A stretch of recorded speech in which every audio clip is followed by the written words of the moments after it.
side event. It's great to have all of you with us. This is a little bit like an endurance test, and it's preparing us for the challenge of mobilizing the resources that we need at the right scale to deliver on developing country mandates. So my name is Christian Olber. I'm the Deputy Chair of the Presidential Climate Commission. The Executive Director is here, and I'm going to introduce her to you just now. I don't want to take your role, Edie. And I will be moderating this session and the first panel, and then handing over to Shari Spiegel, who's going to be, there you are, Shari, welcome. You don't have to stand. Just come sit up here at least.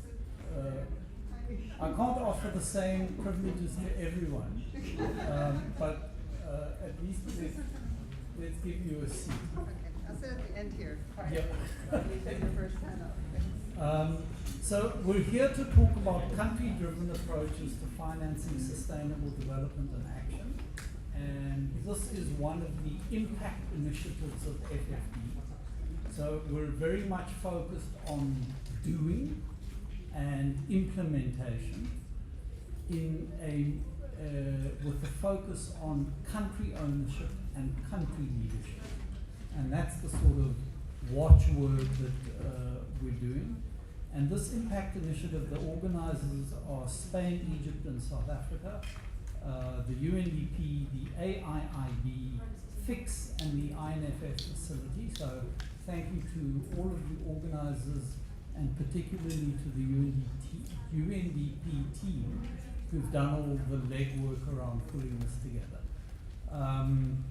So what we want to do today, I'm going to have introduce our two opening speakers, and then we're going to go into two moderated panel discussions, very focused. I'm hoping we're going to have a little bit of time for engagement with some of you in the audience. I mean, I know many of you and a lot of you are doing stuff, which is fantastic. So I really want to acknowledge and applaud that. But the person who's going to kick us off needs little introduction to those of you in the development and the climate community. So Her Excellency, Rania Al-Mashat, is Minister for Planning, Economic Development and International Cooperation in Egypt. And she's been driving the Egyptian platform, the nexus of food, water and energy that they launched at the COP that you so ably hosted, as well as deeply involved in these financing mobilization strategies, including putting together the INFF for Egypt. So you're like a living example. We want to follow your model and would love to hear from you, Rania, about how to do it. Well, thank you so much, Crispin. It's a pleasure to be here, and just looking in the room, I know many people that are here, and everyone, as you mentioned, has been working impactfully under their own mandate to either push the NDCs, to push private sector, to push resource mobilization, domestic resource mobilization, to try and solve a debt problem. So all of these points are points which the Civil Platform for Action is calling for, and also what brings us all together here. The name of the ministry is a very long one, Planning, Economic Development and International Cooperation, but at the end of the day it's a ministry of financing for development. So there's economic development, but we're trying to finance it either from the budget or through international partnerships that we do with the global community, be it on a bilateral level, through different grants or debt swaps or technical assistance, or with multilateral development banks through the different types of financing that takes place. And here we're talking about MDBs that provide financing, and we have the president of AIIB with us, joining us, who's also part of our country platform, NWAFI. You mentioned in your introductory or your opening remarks a very important word. Sometimes it's taken lightly, and sometimes it's taken as an important word in a speech, but it needs to really be cherished, and we need to think together how to operationalize it, and that's country ownership. Countries need to own an agenda so that it's effective, it's expedited, it's one that shows political will and commitment. So the topic we're discussing today is country platforms, and you'll see it in a lot of the text that happens either in COP or in today. I don't think there's a single UN document that does not have country platforms as a mechanism to accelerate either achieving global goals or NDCs or trying to push private sector in mitigation and adaptation projects. In our case, and in the preparation for COP27, and COP27 just happened after Glasgow, and at Glasgow it was the launch of the Just Energy Transition Platforms, the JETPs, which South Africa was the key example at COP26. And one of the key elements of that was the moving out of coal into renewable energy. Minister from Spain, congratulations on the conference and on bringing us all together. We're talking about country platforms, so I was explaining the Egypt experience. So in preparation for COP27, the point was how can we mobilize development finance to help us achieve our NDCs, 42% renewable energy by 2035 at the time. And one of the key aspects here was we needed the bankable projects to be able to mobilize the financing related to them. And this is what happened under NWAFI. NWAFI in Arabic means fulfilling pledges. COP27 was from pledges to implementation. So the name itself, Nexus of Water, Food and Energy, when you translate it into Arabic, it's really fulfilling pledges. The concept was mitigation is important, but adaptation for a country like us is important. Food security, water security, and so forth. We chose an MDB to lead with us on each of the pillars. For energy, it was EBRD. For water, African Development Bank, and for food, it's IFAD. Sustainable transport is also important, but we couldn't find the T in NWAFI, so we said NWAFI Plus. So the NWAFI Plus includes sustainable transport, and EIB is our key partner there. The idea of having an MDB lead with us is quite important. It created a little bit of, I don't want to say competition, but healthy, everybody wanted to be part of the platform. Also under each pillar, MDBs come together with us and the bilaterals to be able to see how we're going to implement the projects. Under the country platform, there have been grants, technical assistance, and a debt swap. So all the innovative tools that are being mentioned in the civil platform for action, or in the the expert group, the expert debt group that came out on debt swaps, each and every element or tool has been used in NWAFI. In 2 years, we've been able to mobilize $4 billion from the private sector under the country platform. We do a very significant coordination effort between the different MDBs, between the bilaterals with the private sector. There's a lot of policy reform that we need to do with respect to either removing subsidies on energy or trying to push a water law to expedite some of the private sector engagement in one of the key sectors, which are public goods.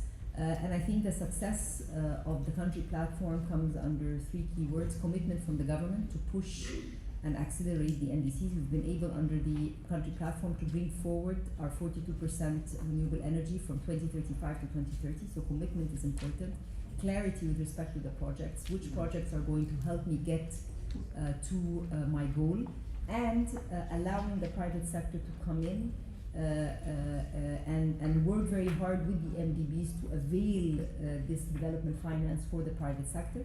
And then the third point is credibility. We have a lot of credibility with our partners. EIIB had been with us, for example, in 2014 and 2015 when we started our first solar park, at the time Binban, and they provided financing for the private sector. MIGA provides guarantees to the private sector.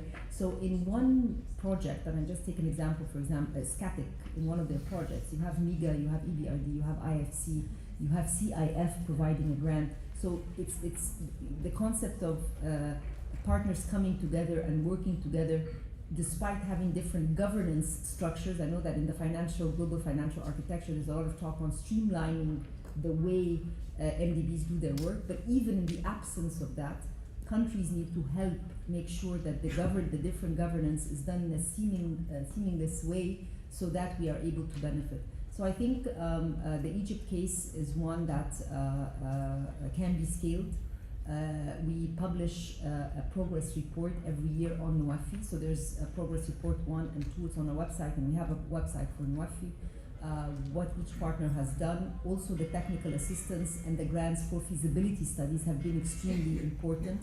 So I don't want to belittle any, it doesn't have to be the billions, the millions that are actually provided as well play a significant role. I can go on for a very long time because I'm very passionate about it, but I will stop here and say that we have been able to show that you can go from policy to practice. And we're very happy to share this here and at the G20 and also at the next COP. Country platforms are gaining traction, but it's important to say that they are not just theoretical frameworks, but they are actually applicable and they can create impact. We have many private sector companies, both domestic and foreign, signing up to be part of our country platform because they know that they can easily access NDBs and bilaterals to be able to get this concessional finance, development finance. And there's a report that my team will give me now where we show that in 4 years, Egypt has been able to mobilize $15 billion for the private sector in different projects. And this has been extremely important for growth and jobs in the country. Thank you very much. Thank you, Rania. You can see why Rania is the sort of ambassador of this global movement around platforms. And what really, I think, struck us, we'd seen the JETPs come out, and we'll hear from Dora just now a little bit about JETPs, but it was extremely exciting to see you moving into other sectors, which are traditionally harder to finance, and broadening it out, and then as the platform developed, bringing in other sectors. And it sort of just emphasizes the point that it's up to countries ultimately what they want to prioritize, lined up with their national development priorities. So thank you for that. Your Excellency, welcome. I want to introduce Carlos Ruejo. He's the Minister of Economy, Trade and Business here in Spain. And Minister, just to thank you on behalf of all of us for pulling off FFD4. You've made a huge contribution to the global movement around development finance, so we really appreciate it.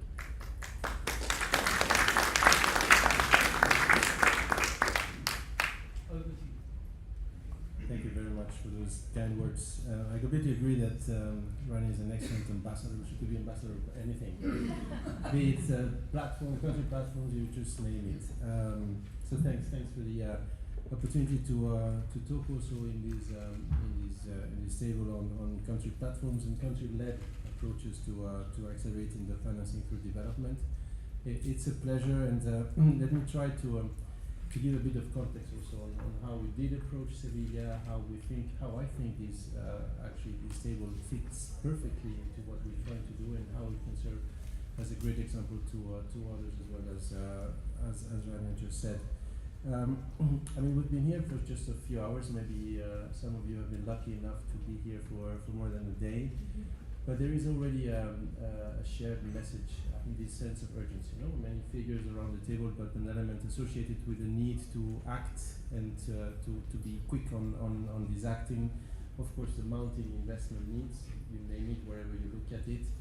The reduction, the drop in finance, financing for development. You see last year a drop of 8%, more is expected in 2025. Fragmentation, so private flows also at risk. So we need to really undertake these efforts, and Sevilla, as we foresaw it and as we see it now, is a unique opportunity to turn all these good willingness into action. So we really want deliverables in Sevilla. That was, I think, my main obsession throughout the whole preparation. That Sevilla is about tangible measures, about action. I think this is the key, and this is why these sort of examples are very much to the point here. So we've had 2 events already, 2 big events, I would say. First was the inauguration of, we just had the inauguration of the 4-day business forum. Again, I think it's the first time that we have 4 days of involvement of firms of the private sector around this conference, so really recognizing the vital role that the private sector has to play, with an element I think is important, which is shared responsibility in the global financing for development agenda. Then we have the launch also of the Sevilla Platform for Action, which has been called SPA, but given the heat and the warm, I always call it SPA. So we launched the SPA in Sevilla, which I hope everyone enjoys. As I said, to move beyond words and to be able to instill in this platform specific actions. Because I think, given also the difficult geopolitical times that we're living through, this way of working together as coalitions of the willing is the only way where we can actually, how we can actually avoid this element of frustration, of not being able to push forward specific and ambitious initiatives. So a few of them already on the table, 1 or 2 from the Spanish side, is Debt Post-Close Alliance, where we rally countries that are already exercising these debt post clauses in their bilateral contracts, trying to standardize them, trying to also scale their usage in terms of the specific events that can trigger these clauses, and not only including health or climate, but also famine or other big issues that can provide for liquidity problems and that could turn, if not taken care of, into solvency or sustainability issues. Then we have the hub for debt swaps again, which is another way for us to be able to join forces, to scale these initiatives, to get, with the help of the technical assistance from the World Bank, to the best practices so that we make the most efficient use of those instruments. Again, trying to collectively go for specific solutions.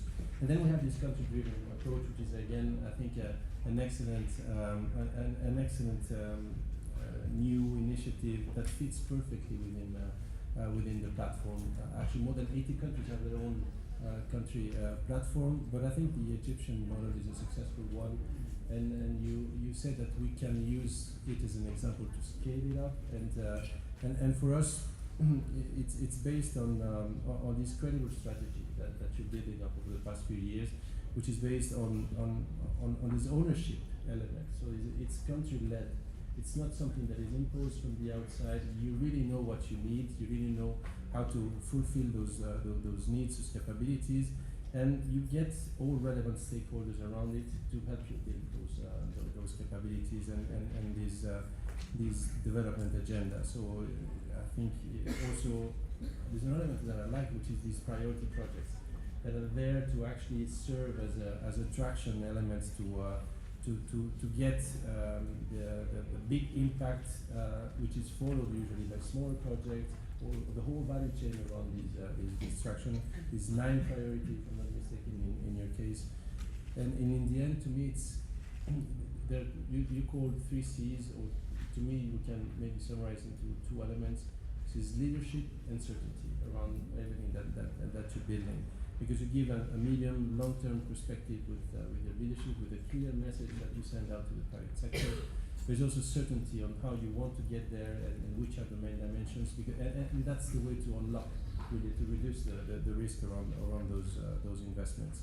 We're doing something similar now in what we call the Africa Alliance from the Spanish side with Western Africa. We started a pilot project with Senegal with the very same approach, where we, again, against their Vision 2050, we try to rally all relevant stakeholders to be able to help them out in putting forward and catalyzing through this country ownership the necessary investment or putting together all the necessary conditions for this agenda to be brought forward.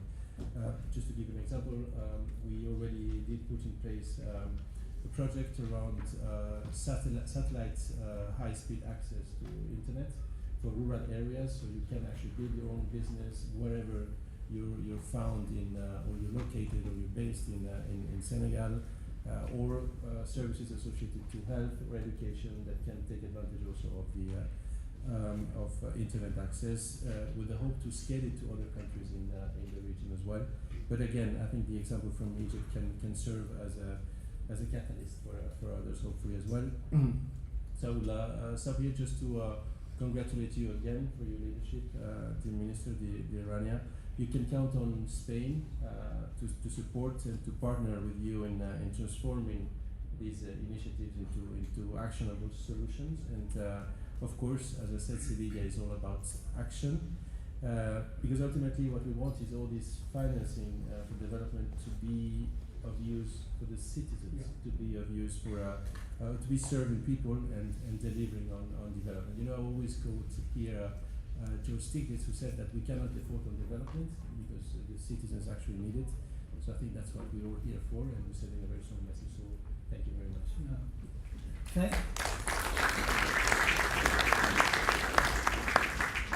Thank you for those remarks and for your leadership of this process, and particularly pushing us to do, not just to talk. It's important that we talk and hear each other, and then we must make things happen in the real world. And those things that happen, we want driven by country agendas, so lined up with where their national economic plans are headed, and backed by integrated financing strategies that mobilizes the full capital stack behind it. So I really want to applaud your emphasis on the doing part of the equation. So we're going to, I'm going to thank our two opening speakers. You're welcome to stay up here, but I'm wondering how we're going to coordinate the logistics here. I want to give you one or two other examples of country platform initiatives, and then Sherry's going to take us into a broader discussion, and we're going to talk about the financing playbook, INFFs, and other kinds of initiatives. So there's a lot going on. I mean, it's not a one-size-fits-all approach. It's very much the way countries themselves want to shape their response. So we're not pushing platforms as the only model. We're just highlighting a couple of examples. So is Daniela here? Oh, there you are. Sorry. The lights are blinding me slightly. We can turn the lights off. Would you like to turn No, them it's off? okay. I mean, it lets people see what's happening. And have we got Sarah Jane Ahmed in the room? So I'm going to move so they No. can. So I'll take Danielle and Dora, and we just need to find space for the two of you. Thank you very much. Okay. Thank you very much so much. So they're going to move so they can.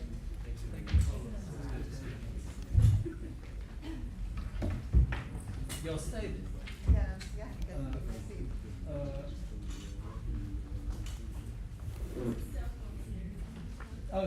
Rania, you left your phone. Oh, that's not good. That's not good. That would be Real devastating. COVID.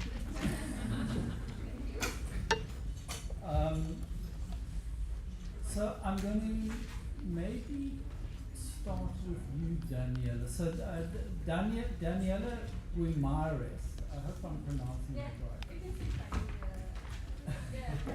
That's my middle name. Is the General Coordinator of Sustainability in the Brazilian Ministry of Finance. And as most of you know in this game. I mean, they've been integrally involved both in the launch last year of Brazil's platform for ecological transformation and in bringing,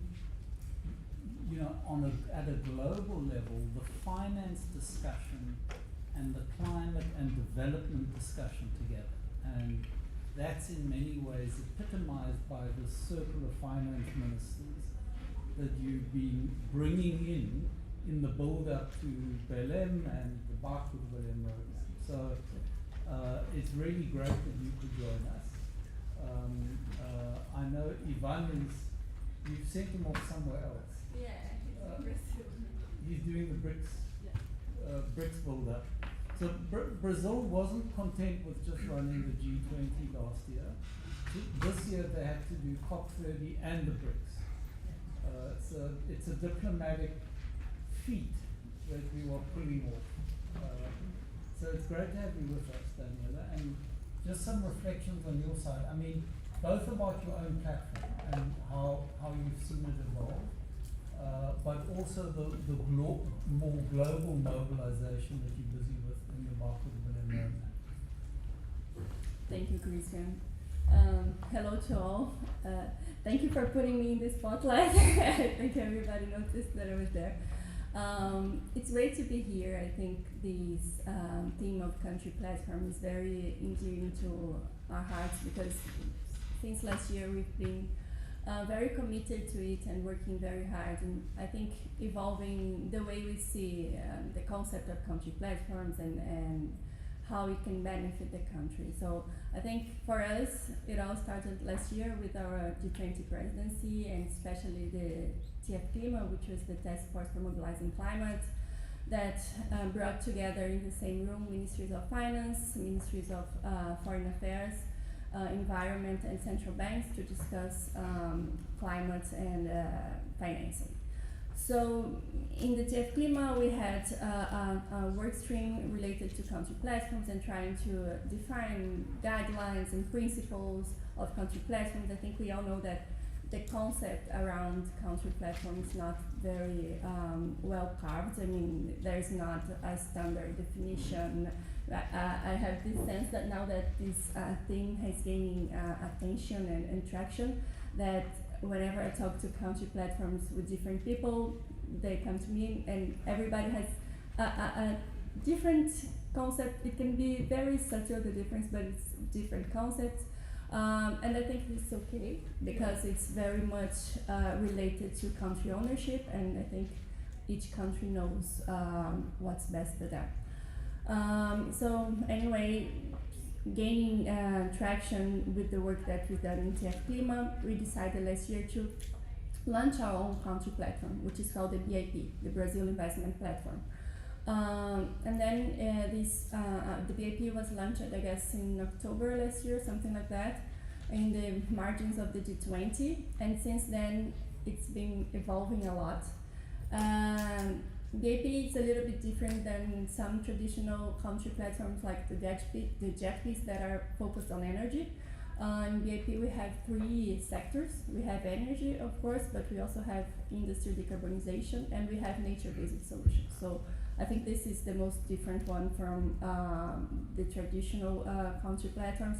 And this is pretty much because Brazil, our main emissions come from forests and changing land use, right? So nature-based solutions in forests is very important for us, and we need to advance on these topics and the financing for them.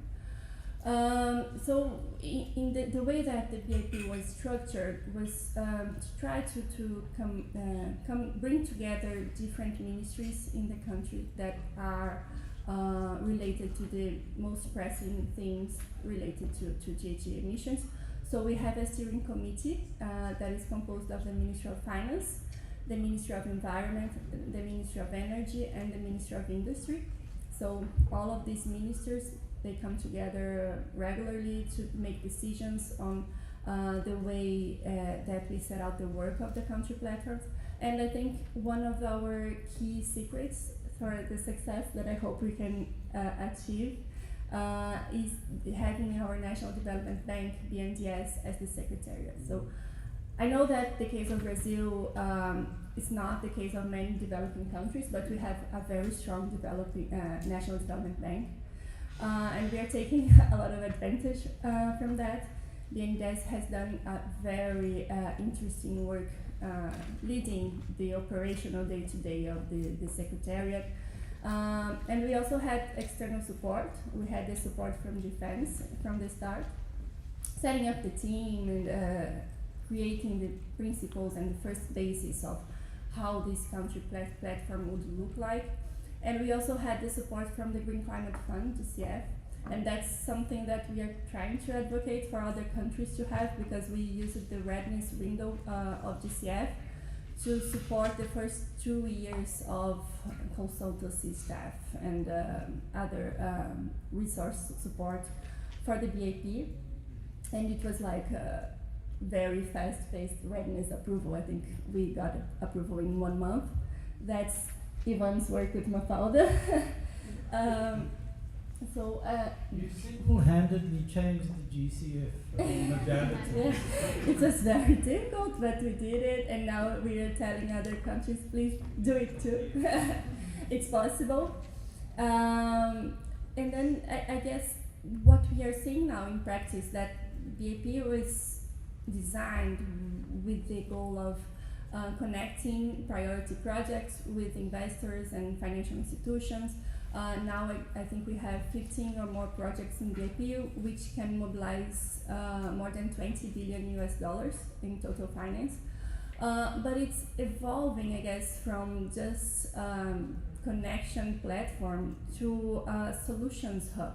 Because what we're seeing in practice, okay, I think it's the first step is to have the projects that I as a country can say, these are my priorities, please invest on them, but it's not enough to only have this, you know.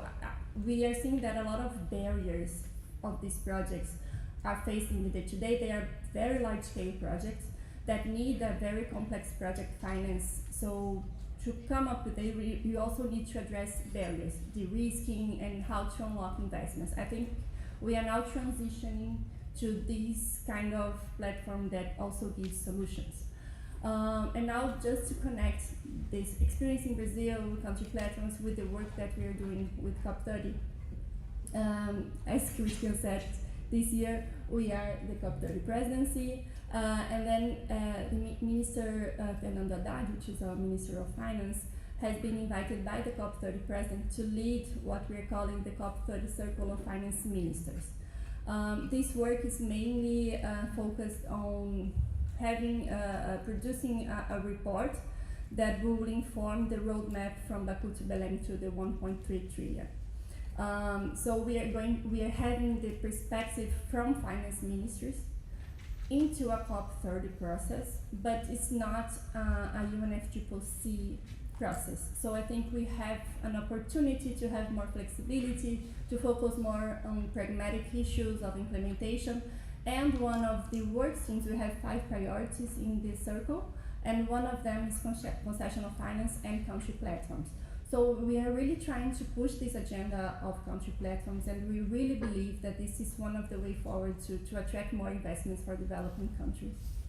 Good, thank you very much, Daniela. And I mean, you know, both with the practical example, you know, of the platform you've put together, which has broken a whole number of molds. I mean, moving into very difficult to finance nature and ecological transformation sectors, and the way that, you know, you're amplifying this onto a global stage and into the global agenda. And just to say, I mean, I came just now from the Circular Finance Ministers meeting, and I was very pleased. The Director General of the South African Treasury got up and said how much overlap there was between the document you've just tabled and the G20 priorities that we're trying to push. So it gives me great pleasure then to introduce to you the Executive Director of the South African Presidential Climate Commission, who's been integrally involved in discussions both around, you know, how we're moving forward. South Africa's JP's how old is it? 4 years old. 4 years. 4 years old. We've learned some lessons, I think. So we'd love to just hear from you, your experiences, and also maybe how you see this moving forward with the G20 process. Thank you very much, Christian, and good afternoon, everyone. I hope we are all enjoying the sauna in Seville. Yes, so the South African Just Energy Transition Country Platform is now 4 years old. And what we've learned is that it's a continuous learning and evolving process with multiple feedback loops. These feedback loops are not only helping to inform our second iteration of a country platform or enhancement of the country platform, but then also how we better implement the platform itself. So for those of you who would recall, when it was launched in 2021, it was very clear that the JET IP is going to focus on decarbonization in South Africa, mainly moving away from coal generation, with justice at the center, so bringing in the social elements of it, understanding the number of jobs that would be lost from the carbon value chain, but then also balanced with skills as well as green industrialization. So those were the key arms that we've been looking at, which we continue to. However, the harsh learnings that we've had very good learnings and also harsh learnings that are helping us improve. Firstly is that with the initial implementation and unlocking of the funds that have been pledged, we've understood that key project preparation is key. So whilst your large projects through the power utility and so on would be easier to unlock, the justice part where we wanted to then see a lot of small, medium enterprises and disadvantaged communities accessing these funds and being able to play a role in the just energy transition space has really moved much slower than we would have wanted to. Mainly from the point of saying, well, did we leave something behind, which might have been skilling?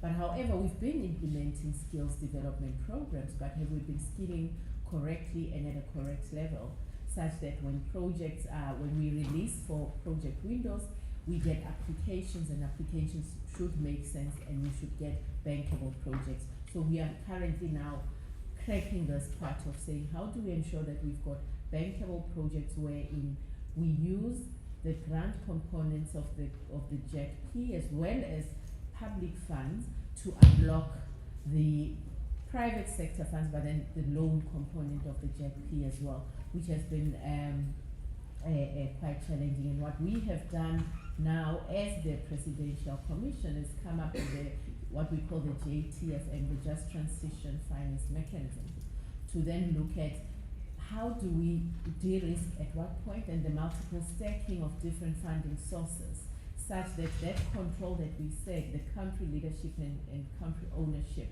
is demonstrated from all levels. And now, therefore, bringing in the National Development Bank was quite critical there, similar to what Brazil has done, where we are now working very closely with the South African Development Bank to then come up with a finance mechanism that allows us to de-risk, unlock, and stack capital appropriately, such that we are able to move in getting those funds and catalyzing actually in the energy transition space. So we have had a harsh lesson that says the climate action or just transition pledges are not enough. When we started off, you would have thought, well, let's develop a country platform and development partners will pledge resources. We have the $8 billion US, let's implement. But then it's not that easy, because those funds needs to be unlocked, and also a level of confidence needs to be put on the table by national institutions as well, but then also policy certainty. That's another key lesson that we've learned, where you would have probably some delays in certain policy instruments in the country, or set pronouncements, for example, either the mineral ministry is not aligned with the energy ministry, and therefore development partners being confused and pulling back. And not just development partners, as we get into the space of also unlocking private finance, if policy If policy directives are not clear enough, then we won't move as fast as possible in implementing our platform. The other key issue was institutional and governance alignment, in terms of, when we get to especially green industrialization, programs that straddle multiple ministries, multiple mandates, which make it difficult to coordinate, which is why I think it's one of the key strengths in South Africa that both the Just Energy Transition Platform is anchored in the presidency, as well as the PCC as well. You have a commission which is independent, multi-stakeholder, but chaired by the president. Immediately giving it that higher stature means that you are able to pull in all the different, within government departments, but then also outside all the different sectors, because you've got it anchored in the highest office, and therefore priority levels are placed, and also prioritization is well communicated through governance programs. Lastly, the third issue I wanted to talk to was partnerships. We've learned that in the Just Energy Transition, partnerships, alignment of interests, mandates, requirements, as well as clarity of what is it that we do remains quite critical. And that has been a plus in that the partners in the Just Energy Transition Partnership have been quite aligned, quite consistent. There might have been one that would have pulled out, but then the key question was, maybe the alignment changed along the way. So the difference in ensuring that we are all aligned in terms of where we are going. So in terms of the next steps in the South African country platform space is, we are now moving more towards a sectoral approach as we start looking at adaptation and resilience as also important in terms of having a country-driven platform. So we have already prioritized the sectors of water, food/agriculture, as well as the built environment, that are making up what we now call the Just Adaptation and Resilience Investment Plan, which is we would call it Country Platform 2.0, the next iteration that we will probably be revealing very soon, but very much sector-based, not 100% similar to the energy transitions platform that we had in place, and would also look at how we bring in different partners. And I like the Brazilian example of when the minister mentioned actually just now, of working with the different multilateral institutions on the different sectors, which for me I thought it's a good lesson that we might take from, given now the sectors that we will be looking at next. Thank you, Chair. No, thank you very much, Dora. I mean, so those were two fascinating examples. And, just to quickly say, they were driven at the very highest level of the two governments. They were lined up with the national development strategy of the country. They were backed by an integrated financing strategy. And interestingly, they foregrounded national development banks and institutions. I think what Brazil did with BNDES was particularly groundbreaking in bringing them into the center of the strategy. So, many lessons to learn. I've just picked up one or two. But on that note, I'm going to have to move over to the next panel, and it gives me great pleasure to introduce to you Sherry Spiegel. To those of you that don't know her, this is the person holding this whole conference together. She's the Director of Financing for Sustainable Development in of the office in UNDESA. She's been with us games since, before the Addis FFD process, and has been driving the agenda consistently since then, and landing it here in Seville. So it's great. It's a great pleasure to be able to hand over the next panel to you, Sherry. Great, thank you so much for those kind words that, of course, are not true. But and especially I think some of the team that my team that's been working with this is here. Yanis and I think Oliver is somewhere in the room too. This is a real team effort in putting this together, along with Spain, and of course driven by member states. One of which is coming to the podium right now. So really excited to be having this next panel. So Adama, are you here as well? I think I saw you. Yes, so come on up. Yes, and Harleen, please come on up as well. And I think we need one more chair up here. Is Martha here, or I wasn't sure if she was here. Yes, so Martha, come on up, and I will just have to bring an extra chair, I think. So, and while we're getting the chair set up, we did this in the other room before. We just pulled an extra chair up, and the extra person we just sort of squished together. So, right, great. So, perfect. So really happy to be doing this, and really, especially following the first discussion, which was really great to hear the two examples. And I want to start by just bringing this a little bit back to the Sevilla commitment to link it to the Financing for Development discussions. So the discussions on country platforms in New York actually started with country plans and with integrated national financing frameworks. So I don't know how many of you've heard this term probably. An integrated is just a fancy word for saying a country plan, and that countries need to finance their goals and their expectations and their national sustainable development strategies. And an integrated national financing framework is just a tool to do that, a way to do that, and to do it thinking about trade-offs across sectors. So it really is meant to be, again, it needed a whole government approach because you need to bring different ministries together to think about those trade-offs and financing needs across sectors. So in New York, the discussions of country platforms started with this question of how do we have country ownership, which you just heard two really excellent examples of. And so the first point was that they need to be planned. So it started, countries need to have their own plans in the platform. And so it started with the discussion of having plans, and then bringing those plans as the basis for country platforms. And the second big part of thinking about that was who comes to it. And already you can hear today the discussion of national development banks taking the lead, and that was also part of this discussion, was that you need national institutions to align better with the national plans to help maintain country ownership, along with the MDBs, and along also with the private sector when it makes sense, and also with the UN system. So that's the language that's in the outcome document on this. And so when we look at some of these SPA initiatives, so when someone said a sauna, I was thinking of SPA.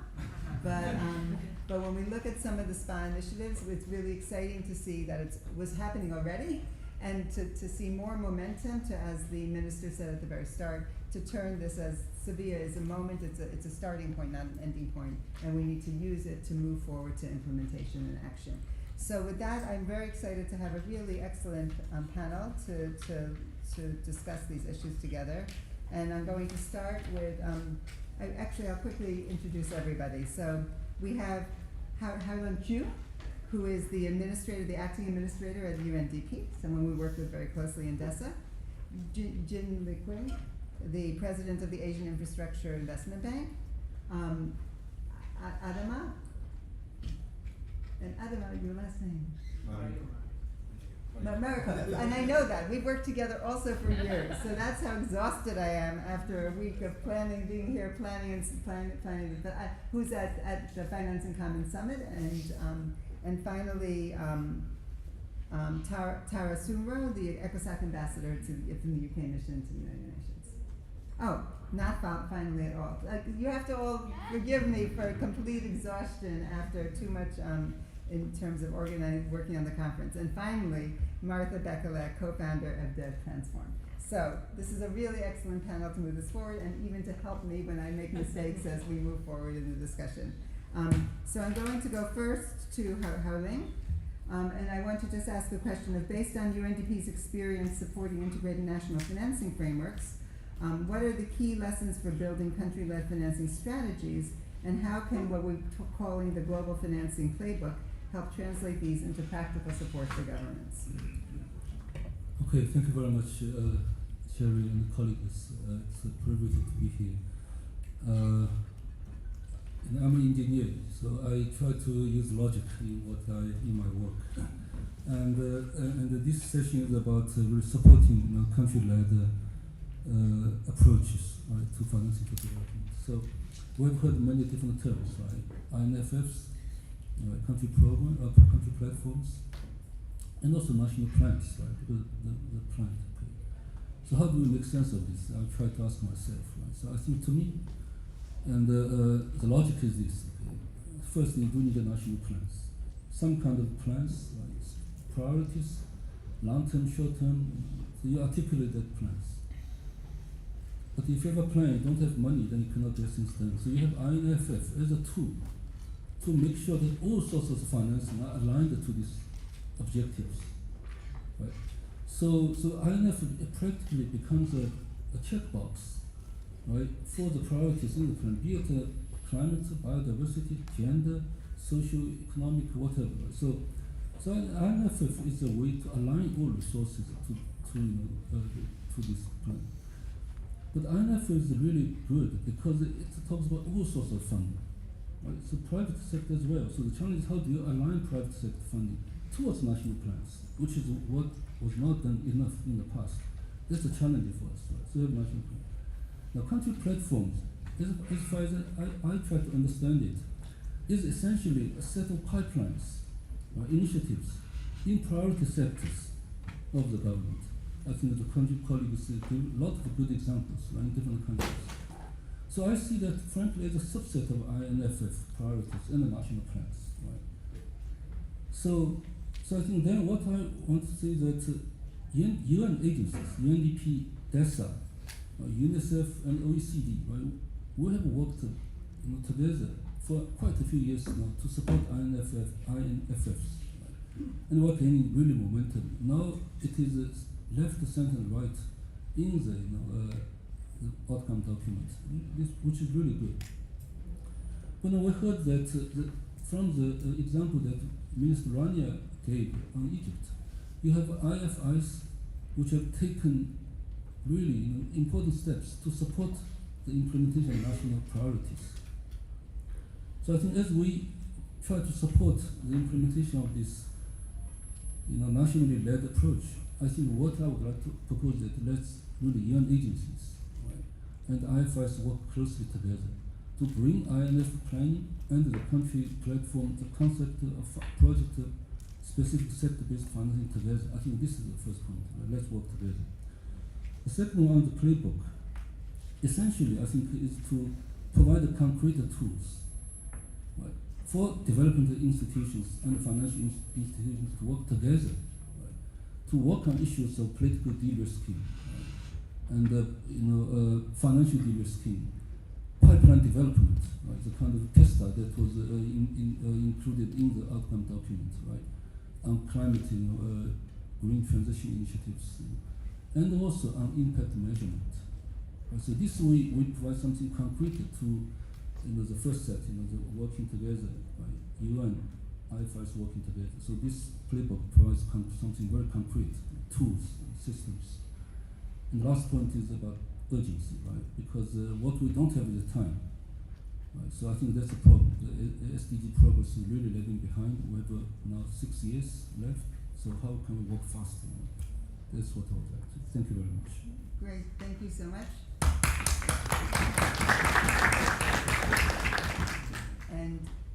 And hopefully that these initiatives, FFD4 and what we're doing in Sevilla can really be a catalyst for moving more quickly going forward and to turn some of the trends around into positive directions. So I'm now going to go to President Jin Yuping. And really, I know you're also working on the playbook. AIIB is part of the organizers of it. And how can MDBs like AIIB better support align their support with country-led plans and inclusive coordination platforms? And what concrete steps can be taken to ensure that international financing efforts reinforce rather than bypass national priorities? Thank you very much. I would like to inform you that over recent years, multilateral development banks, World Bank, ADB, EBRD, our bank, have been doing our very best to work as a system. I think this is very much important. Instead of everybody is calling to shots, we would like to give you one very important message. So partnership with the multilateral institutions would, in my view, become more facilitated, and it would be easier. The first point I want to highlight is the country ownership and the country-driven approaches. The idea is not to give you something one-size-fits-all program. Okay, you take it, regardless of the actual situations of a particular country. We know the problem. So the country-owned and country-driven approaches, in my view, are really very important. On the other hand, country ownership does not mean that any member of these MDBs, which expect to get support from MDBs, could set the bar very low. Because this is my country ownership, okay? So there's no commitment and no intention to set the bar high. So that's why I think it's critically important for us not to impose any one-size-fits-all program. From the government perspective, it is very important to set the bar as high as possible. And so far as we are concerned, we don't want you to do something which is unrealistic, which is not possible to do at a particular stage of development. But I think this kind of balance is really very much important. The country program, country ownership. So I want to highlight that's the first point. And we also work with our governments to focus on, as given the nature of this bank, we promote broad-based economics and social development through investment in infrastructure and other productive sectors. I want to highlight the point that the infrastructure is not to be defined in a very traditional way. Infrastructure certainly means roads, railways, airports, seaports. But in today's world, when we in the AIIB pushes for infrastructure, we mean infrastructure in a modern sense. Infrastructure's design and implementation and management must be environmentally benign, must be promoting the climate change mitigation adaptation. And that's why we also finance digital infrastructure. For instance, in Indonesia, we finance satellite coverage, so that the archipelago, people in different parts of this archipelago could have access to the internet service. And I also attended the N300 conference in Dar es Salaam earlier this year. And this is Sub-Saharan Africa. And what has it to do with us? Are supposed to be an Asian-focused development institution. I like to take advantage of this opportunity to clarify. Ours is not simply focused in Asia. We work in Asia. We also work with Africa, Latin America, other parts of the world, because we do not believe that any region can single-handedly solve all of the global issues. This is already the 21st century, but there are still 600 African people in Sub-Saharan Africa who have no access to electricity. This is not tolerable.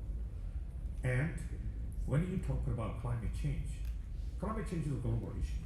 So we need to provide global service and global goods.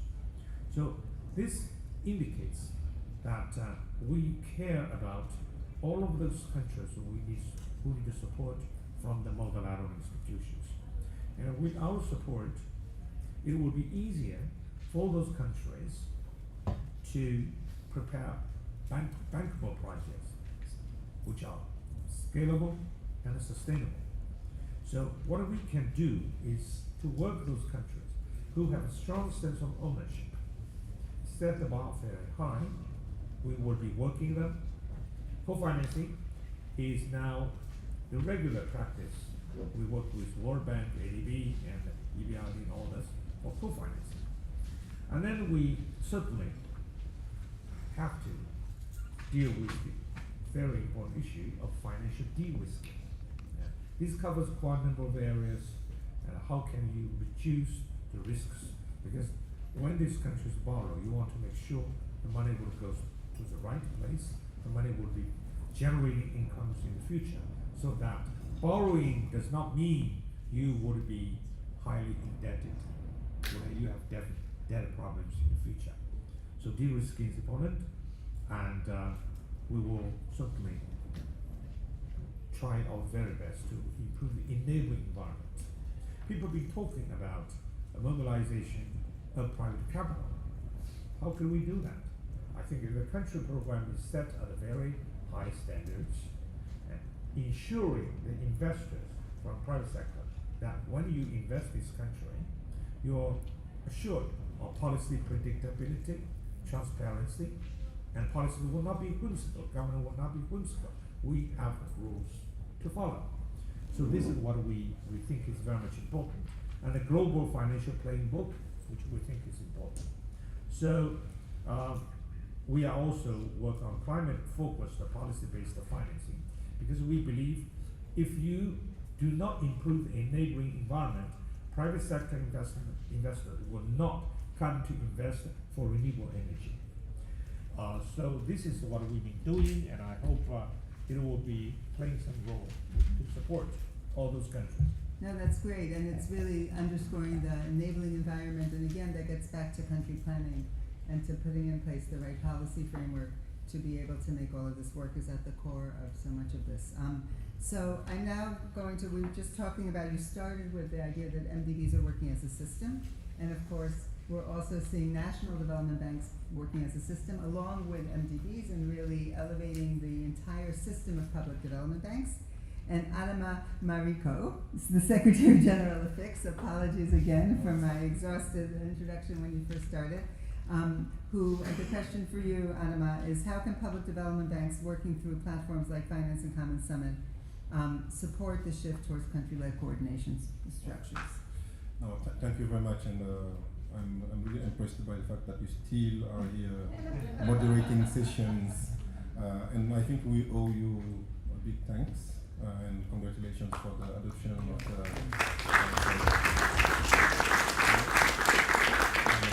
We owe you that because we have seen this process for the 10 last years.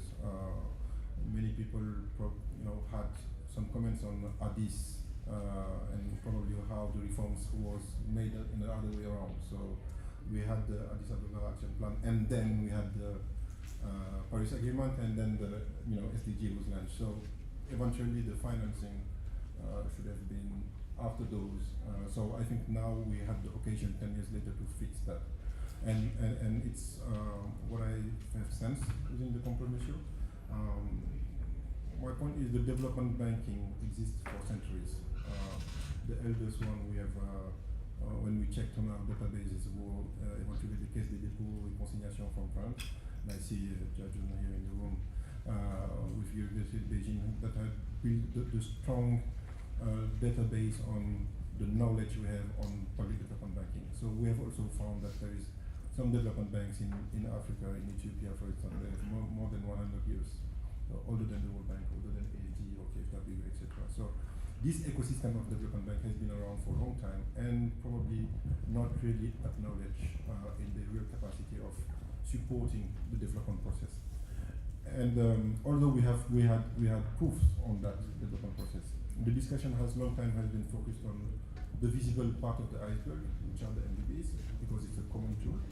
But the national layer, which is 90% of the existing development banks in the world, was often forgotten. And I think the breakthrough we have this year within this new compromise here in Sevilla is that for the first time we have in the document package a clear mentioning of the role of the national development banks and the place they have in this financing the full ecosystem.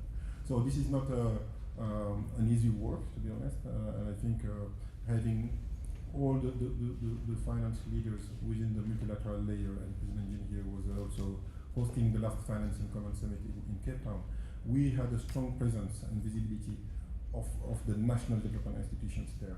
And the need for them to collaborate with the MDBs is today stronger than ever. Because the backlash we have regarding multilateralism, regarding the world, even the solidarity is now a term that can be banned in some countries.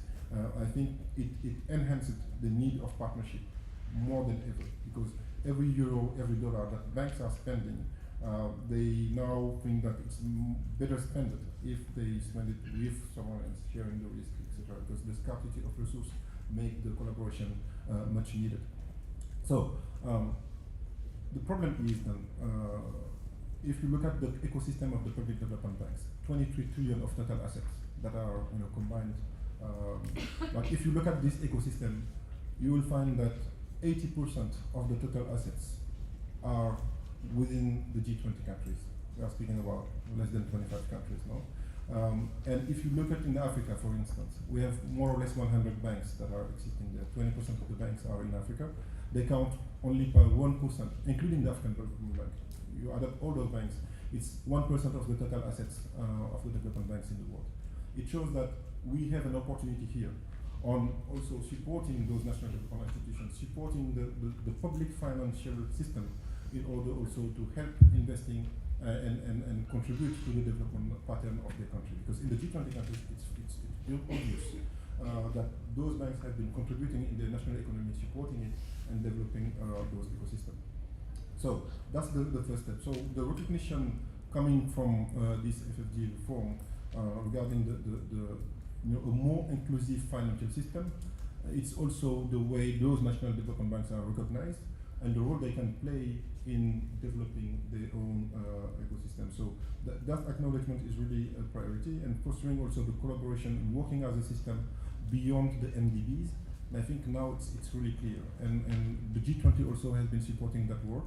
And there is a big milestone within the Sustainable Finance Working Group regarding interoperability between the development ecosystem with the vertical funds, but also among the development public finance ecosystem. So how the MDBs are concretely working, what are the bottlenecks with the national institutions, what reform can we do, and that layers on data and the knowledge and the research. I think that is also a big move. Because at some point, if you look at in Europe, it's natural to have the World Bank or EIB. Those are big multilateral institutions. They come and co-finance with the national development institutions.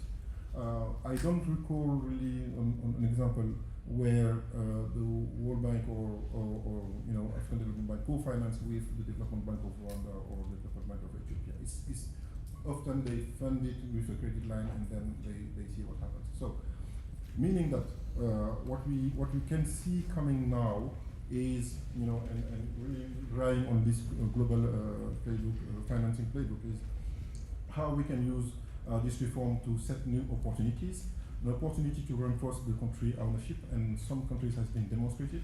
Bangladesh is a strong member of Financing Common, and those examples we have seen here, heard here, on the role that Bangladesh is playing at a national level. It shows two things: that the national institution can, be part of the discussion, be skin in the game in some way, but also originate projects, because often the debate is there. Either we don't have enough projects or we don't have enough good projects. What I often say in response is that if the projects are prepared from Washington, Paris, Brussels, or New York, eventually you don't have enough good projects. So it has also to be originated in the country, and the like-minded institution, which is the National Development Bank, can be the source to identify a project at scale. They have to have the capacity as well. That's where Financing Common is coming, or helping to also share the knowledge, share the methodologies in this ecosystem. So beyond the country ownership, so the fact that we are mentioning the fact to work out the system is something also we really need in order to be more supportive on the pipeline development, but also to co-finance the opportunities that will emerge from those pipeline development. And the collaboration we see within the MDBs is really digitalizing the partnership proposals, having pipeline that will share it. So open the fact that that platform is now open to other institutions, international DFIs. I think it's also a way to go in order to share the burden in identifying the project and scale them in a way that the co-financing will be better. To also see this as an opportunity to reconcile the frameworks, and I think having this FFD reform not coming back and emerging a new framework. SDGs are still here, and I think that's also a long-term compasses where the banks had 10 years to adapt themselves to that. So we're not just throwing it away and building upon that and keep the reference and just maybe go beyond the fact that there is an ODA, but investment and investing together is also a word we will use better now. And finally, just to conclude on that, I think all these opportunities that go also with the fact that the role of the development banks is not just the risk project, it's also, and I think it has been mentioned, the risk, the policies, help setting right disposal for the investment, and that's what we will help implementing with the SPA and with the global partnership around this playbook. Thanks. Great, thanks so much, and I'm glad you brought up the issue of origination. This is something I remember when you came to New York maybe 2 years ago at the start of this whole FFD process and this whole discussion, exactly as you said, how do we use the national level to help with origination, and now to see that in an international agreement where it's really spelled out is in a short period of time is a really, and in between, of course, the fixed summit came where all of these issues were really discussed in detail, and those conversations came to New York to the FFD conversation, and it's really wonderful to see the system working as a system beyond just isolated groups, but everyone coming together and building on something. And I would say one other comment on this, that in the first session we were talking about country platforms as a way to bring money, as a tool to raise money and to bring, but the other piece of it that's very much part of the conversation is as a tool to reduce fragmentation and increase efficiency of the system. And so to really utilize these to bring all of this together. And maybe that, to go now to Tamara, the ECOSOC ambassador from the UK mission to the United Nations. So how do you think these platforms how can these platforms be scaled up in practice, and what role should international partners play in supporting their establishment? And what lessons can be drawn from recent initiatives like the Global Clean Power Alliance? Thank you so much, Sherry, and thank you to all the other speakers today. Actually, I think I found it really informative and useful, and I think it's provided a real range of views. So it's also difficult coming towards the end of that to sort of add anything new. But I guess I just wanted to start with some reflections from the process negotiating the FFD4 outcome document. And Sherry, you will obviously be much closer to this than I was, but there were many areas that were difficult and resulted in extensive debate. But I think the discussion on country platforms, actually there was a significant amount of agreement across the board from member states, and I think that says something, right? It says that actually we all recognize that a system that involves country ownership of development of national development is absolutely key, and I don't think there is any debate or dispute over that issue now.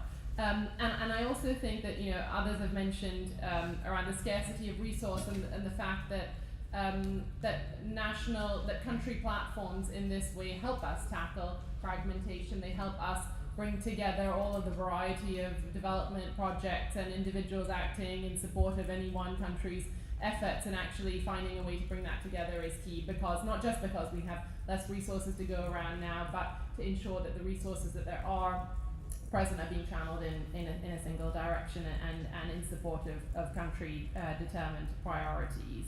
I guess partnership has come up sort of many times, but country platforms do also really help facilitate partnership, and that's the partnership not just of developed countries and the roles that they play through ODA, but working with multilateral development banks, national development banks, with public and private partners, and that's another sort of key element as to why it's particularly valuable.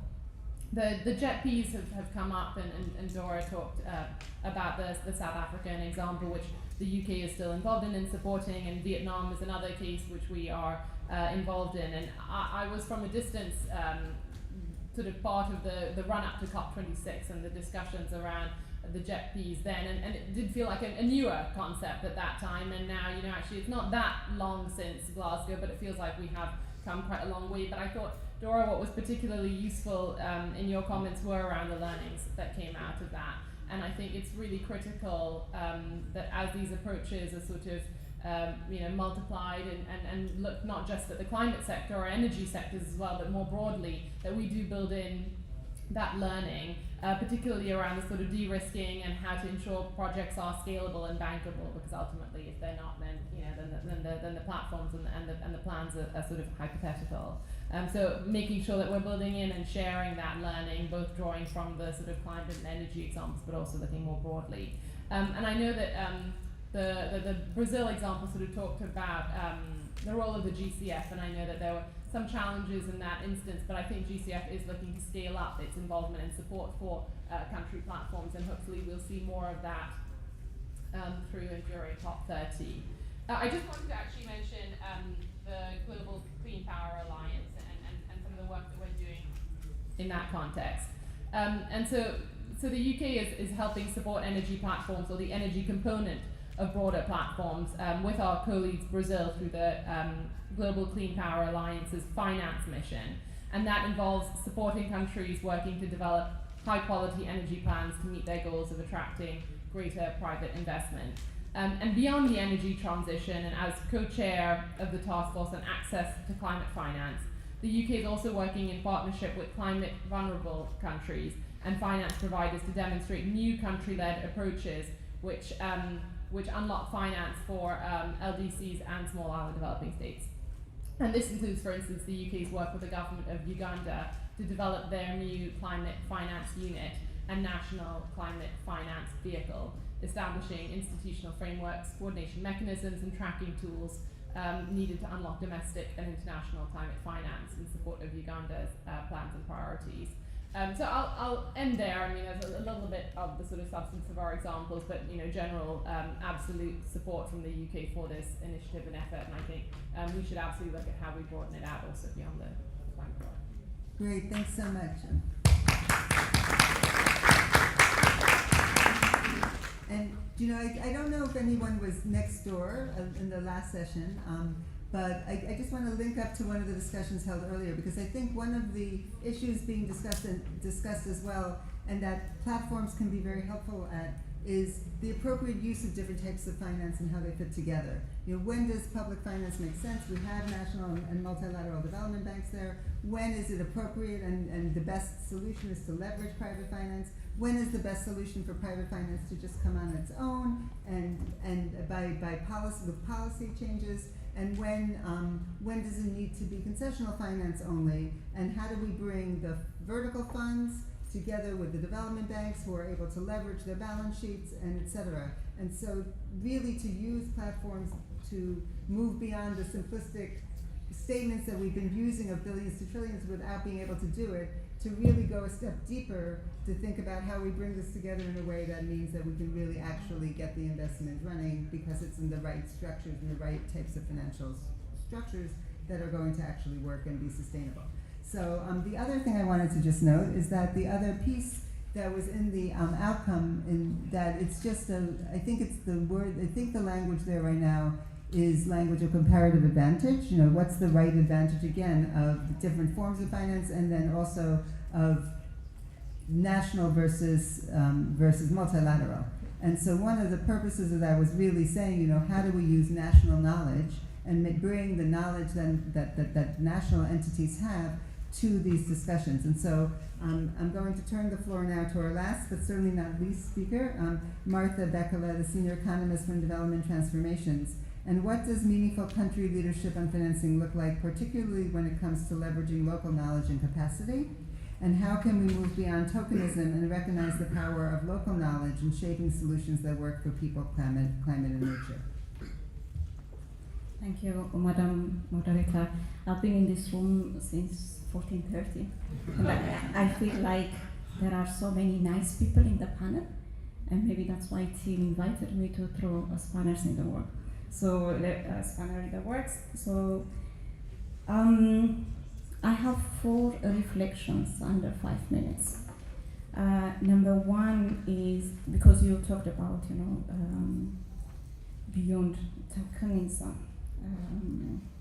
Let me start by critiquing elite culture, because country ownership too often stops at the national elite, who may or may not represent the full spectrum of national priorities. I want to give you an example. In Kenya, they built this superhighway, which is called the Thika Superhighway, a world-class road connecting urban and peri-urban centers. Mind you, this is a country that has, for example, 4 counties. People move in Isuzus, in not paved roads with sheep, goats, and other assets. So my question is, this kind of development prioritizes economic corridors to the benefit of the middle class and investors, while marginalized communities are left without basic infrastructure. So is this exclusion through planning? So that is one question that I have. But because country platforms, INFFs, should not be negotiated only in capital cities and behind closed doors. So that's consultation, that is number one. The second is I want to highlight on relying on indigenous knowledge and ecological wisdom. Bear with me, I'm not ranting. You will see how I will connect these points. African communities and indigenous communities all over the world have long practiced reverence for nature, sustainable exchange systems, and agroecology. Yeah? Yet financing frameworks still chase extractivism, they chase expansion, they chase limitless growth. So we're coming to that ideological interrogation here. Because these solutions simply serve and come under investor-centric models. So we need financing strategies that center use value over market value and ecological integrity over profit margins. That's what it means to finance our priorities. The third is, it's an intervention, and my intention is to make people uncomfortable in this room. Many strategies still assume that if we just get the policies right, the finance will flow. So that is the assumption. But mind you, we cannot build sovereign country-driven plans while weighed down by unsustainable debt and global rules that we were not part of in writing. We must ask, why are we expected to prioritize GDP growth over equity, over redistribution, and ecological repair? Let's not forget how many countries pursued these priorities. Yeah, in the 1960s, in the 1970s, in Latin America, and countries that were liberated from colonialism, decolonized from colonialism. But in the 1980s, we know what happened. All this approach, redistribution, ecological integrity, equity, were disrupted by structural adjustment programs. So that was the driving market solutions leading to industrialization in Africa. So although this seems like I'm ranting, which is not, I promise, we need to challenge the persistent belief that GDP growth will reduce poverty, it will eliminate hunger, it will reduce inequality. Because there are scholars among us who are very well familiar that under the paradigm of capitalism, it takes 100 to 200 years to meet the 1.2 or the 1.9 dollars, you know. So if we are serious about country ownership, then we must own the right to question the development model itself. So the ninth question is, why are we so fixated on growth, on limitless growth instead of distribution and ecological integrity? And finally, let me offer a personal example from my own country, Ethiopia, and this will focus on sovereignty and solidarity financing. So if I give you an example from Ethiopia, planned Ethiopian Renaissance Dam, good. It was crowd-financed by citizens. I myself, I remember I was pregnant, but I had no job at that time. But I walked to, because I was living abroad, I walked to the Ethiopian embassy to contribute from my savings, because the World Bank and any UN system and bilateral donors refused to support this grand dam that Ethiopia is building, which is almost finished. So it was seen as a national priority, and that's why I bought the bond. So what I'm trying to say is that true country ownership looks like this. I'm just giving you an example. It shows that financing can emerge from public solidarity. As we speak about the private sector, as we speak about concessional loans, not only from private capital or concessional loans. If global support is to be meaningful, it must amplify this spirit, not dilute it through technocratic box ticking. So in conclusion, if we want financing frameworks to succeed, they must be rooted in agency, they must be rooted in equity and ecological wisdom. That's one of the, it says climate action there. And that begins with the courage to question the very model we are being asked to implement. Thank you. Great, thank you.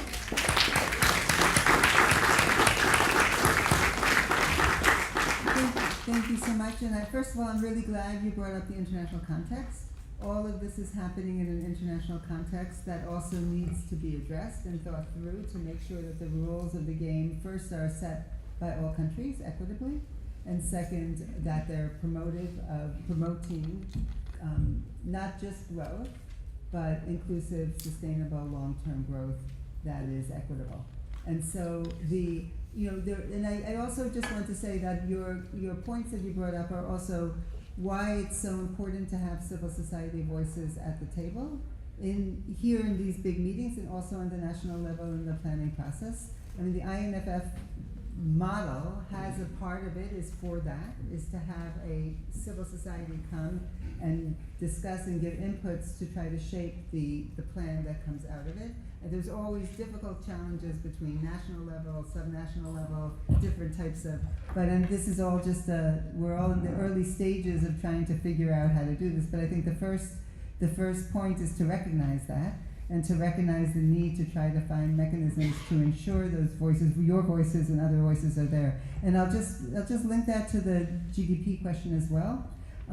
So there's a lot of work going on in the system on beyond GDP and trying to think through vulnerabilities and going beyond just GDP. It's interesting so far, though, it's limited in thinking about how is it used once we have these indicators and allocation of finance, allocation of concessional finance, and not yet being thought of in terms of what does it mean for the growth models when we bring these other elements in. So I think it's an area where there's really ripe for more thinking and working to make this something that's more robust and more integrated into the actual modeling itself. What does it mean to use up assets? If it makes your GDP go up if you're spending it, but then you've lost your wealth and you may be polluting, and all these questions haven't yet been thought through in a really coherent way. So I think that these are some things, and I think that we're at the end. We have 4 minutes left, but maybe, Hao-Ling, did you want to add something to that? Yeah. I just feel that I needed to make a couple points. I think really appreciate this presentation. I think it's very sobering, but this is the kind of voice we want to hear, right, in a way. I think the issue you mentioned are not easy. The first point of this elite capture, right, to me is a question of national planning, right? Because planning needs to reflect the views of society, right? So I totally agree with you. That's why I said it's not just about INFF. It's the first step is you have to get the vision right. Then you have the financing tools to materialize that vision. So I just want to agree with you. But there are things that foreigners, external agencies can do, and there are things that only national citizens can achieve. Right? I think I just want to agree with you, right? Again, I want to comment on everything. And then on the indigenous knowledge issue, right? So we have tools. Okay? There are tools to ensure that ecological, sustainability is taken into account at the beginning, right? So there are a lot of tools. One thing I just want to mention again in the outcome document is the work that the NDP and ISO is doing, right, for management of these standards. Right? So I think we're going to turn the guidelines into standards, ISO standards. Once this is done, in a way, really all private enterprises have an incentive to follow that standards. Right? So they will have tools. The third thing I think just quickly is about beyond GDP. There's an increasing realization that pursuit of GDP is bad, right? Well, there's a book written by a professor now teaching at Johns Hopkins University, Yuan An from Singapore, right? She wrote a book about China's development a few years ago. She gave an example that a city in China have developed for 30 years, phenomenal growth economically. But then they realized they have to clean it up. And they realized that the cost of cleanup equals to the GDP that were created in the past 30 years. Right? So there are a lot of lessons learned. So I think everything you said resonates with us, I would say, which is needed to think about this in every project, every initiative, right? We work together with the government.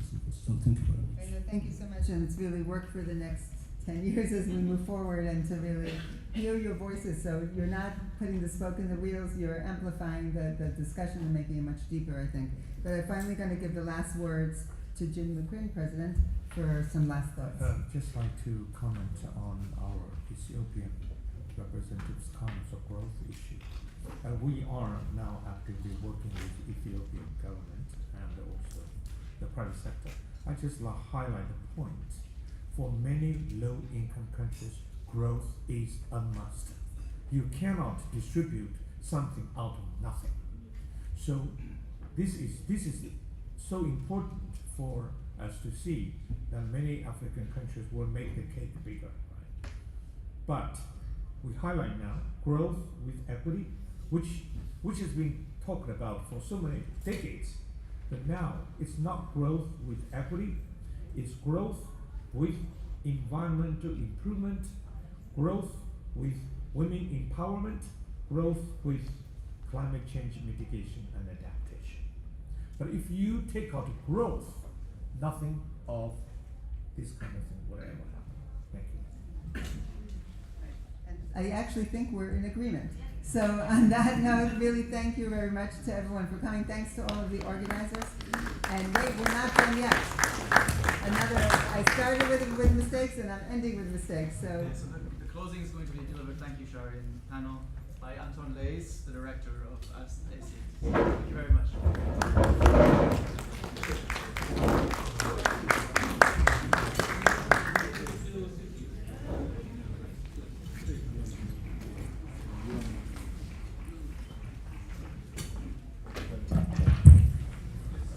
Do not worry, I will be very brief because I heard some of you have been here for hours, and this is probably the closest, not to a spa, but to a sauna, because I see all these wooden floors and walls, and I cannot think that. Look, it's been great listening to some very good friends, Adama, Haoliang, others, Shai. I think behind this very complicated INFF acronym, and I think we should start forbidding acronyms, but there is three fundamental ideas that are what Sevilla is all about and what this week is all about. I think number one is mobilizing funds, and we have heard it several times today. We need to find $4 trillion, and the best place to look is everywhere. We have ODA, and I am the representative of a donor country and a development agency. That's our business. Make no mistake, ODA is not at its brightest day, but not everyone is cutting its ODA. Spain is increasing it last year by 12%, and our Prime Minister has announced today that we will continue our trajectory towards meeting that target. And we do that, and we do that because aid or development cooperation has never been about charity. It is a strategic investment. It is today more a strategic investment than probably in the recent past. We are investing in global solidarity. Anna was mentioning that solidarity has become a forbidden word. Look, solidarity is not charity. Nothing of what we do is really a gift. It is an investment. Even certainly what multilateral development banks, public development banks, and we work with in the context of FICs do, but even the grants that we give through ODA, they are a strategic investment in a safer, more prosperous planet for the benefit of people that are far away sometimes, but also for the people that we have here at home. And when we talk about, you're in Europe, we talk a lot about security these days, we are talking a lot about security. Investing in vaccines, and our Prime Minister made an announcement on Gavi last week and today on the Global Fund on increasing our commitment. Investing in global health is actually investing in security, in the security of people far, but also people here at home. So yes, we do need to mobilize these funds. Number two, this is about putting countries in the driving seat. And I know that development effectiveness has become a bit of an old-fashioned sort of thing to do, but nothing has ever worked without having our partner countries in the driving seat. We need to talk, but we need to listen much more. And I think some of the colleagues were mentioning before, we need a pipeline of projects, those of us doing projects, programs, funding things. But there are things that donors cannot do, development agencies cannot do, which is to chart a plan, and this is what INFFs are about. It's about having the countries deciding what they need to do, what they want to do in the future, and we really need that. And we are looking at an architecture that probably will have less funds, but having clear directions, and in particular having clear directions for the people that know best what they need for their countries, which is our partner governments, that will also save us very precious money as well. And the third thing, I mentioned mobilizing funds, putting countries in the driving seat, and the third thing is breaking silos. You know, it has been mentioned before, fragmentation. We have, all of us are doing projects, initiatives.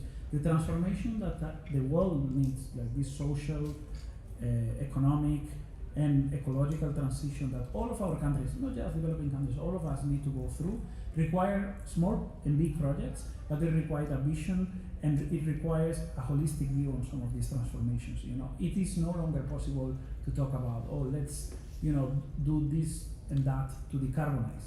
We need to decarbonize, but that needs to bring people along as well. So I do think there is the opportunity to break silos, and this is what the INFFs are about in with the NDCs, the plans on biodiversity, and also, frankly, the national development plans, the old-fashioned national development plans that countries have always put together, like putting people at the center. So let's hope that we break these silos. We break the silos also in what we work, and between all of us, actors, development agencies, governments, civil society, the private sector, our ministries of finance, particularly ministries of finance that need to collect more taxes also in some of these countries, ministries of environment. So let's make Sevilla and let's make INFFs an opportunity to break silos. Let's make it a starting point, and I'm glad that this was mentioned too.